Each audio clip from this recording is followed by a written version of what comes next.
सोलापूरमधल्या सावळेवाडी पांडव्याची पोफळी गाव पाण्याखाली पुराच्या वेढ्यामुळे सैना नदीनं केलं रौद्र रूप धारण।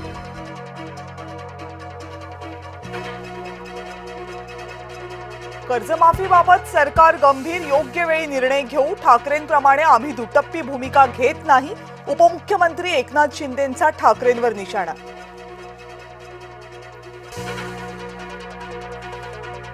शेतकऱ्यांनी गिरीश महाजन यांचा ताफा अडवला, तत्काळ मदत करण्याची शेतकऱ्यांची मागणी, प्रशासनाकडून मदत मिळवून देण्याचं महाजनांचं आश्वासन।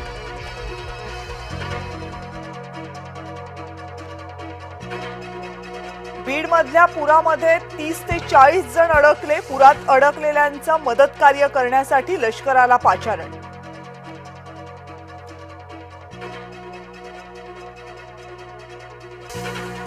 पूरग्रस्तांना 1339 कोटी मदत पोहोचवली, एकूण 2215 कोटी मदतीचे GR पास, मुख्यमंत्री देवेंद्र फडणवीस यांची माहिती।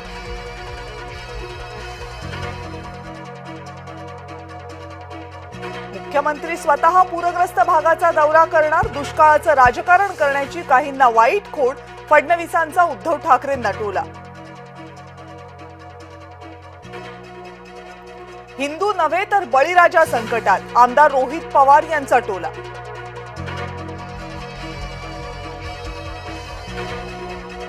महाराष्ट्रात पुरामुळे 70 लाख एकरचं नुकसान झाले, कृषी मंत्री दत्तात्रय भरणे यांची माहिती।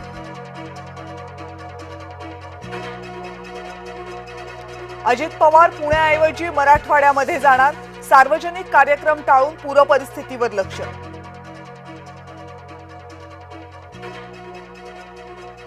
शेतकऱ्यांना संपूर्ण कर्जमाफी द्या, खासदार सुप्रिया सुळेंची महायुतीकडे मागणी।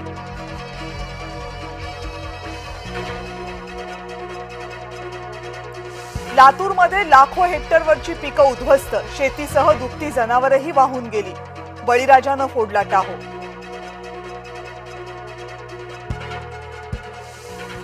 पंकजा मुंडे बीडच्या पूरस्थितीचा आढावा घेणार, नागरिकांना सतर्क राहण्याचं मुंडे यांचं आवाहन। मराठवाड्यात पुरानं स्थिती भयंकर, अतिवृष्टीमुळे अनेक ठिकाणी शाळा बंद, शाळकरी मुलांच्या सुरक्षिततेसाठी प्रशासनाचा निर्णय।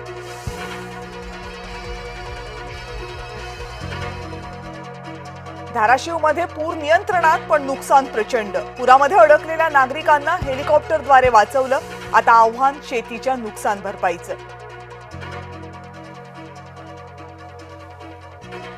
नाशिकमध्ये संततधार, नांदूर मध्यमेश्वर धरणातून जोरदार विसर्ग, गंगापूर, दारणा आणि भावली या धरणांचेही दरवाजे उघडले। पंतप्रधान नरेंद्र मोदींची खिल्ली उडवल्याचं प्रकरण, भाजपच्या कार्यकर्त्यांनी काँग्रेस नेते मामा पगारे यांना डोंबिवलीत नेसवली साडी।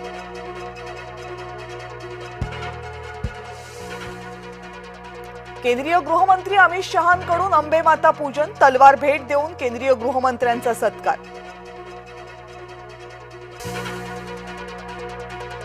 ओला उबेर चालक आता आकारणार सरकार मान्य शुल्क, चालकांनी जास्त शुल्क आकारलं तर कंपन्यांवर कारवाई।